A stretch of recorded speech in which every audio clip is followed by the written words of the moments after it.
ਕਲਯੁਗ ਨਾਮ ਦੇ ਪੰਡਿਤ ਨੂੰ ਆਪਣਾ ਰੁਤਬਾ ਖੁੱਸ ਜਾਣ ਦਾ ਖਦਸ਼ਾ ਹੋਇਆ।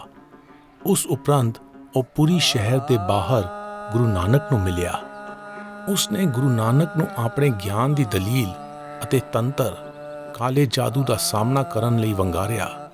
ਗੁਰੂ ਨਾਨਕ ਨੇ ਨਿਮਾਣੇ ਪਰ ਡੂੰਘੇ ਅੰਦਾਜ਼ ਵਿੱਚ ਜਵਾਬ ਦਿੱਤਾ।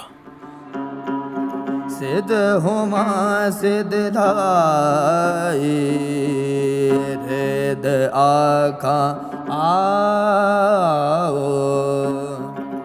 ਸੱਚਾ ਵਿਵੇਕ ਦਾ ਨਿਮਾਣਾ ਹੋਣ ਵਿੱਚ ਹੈ।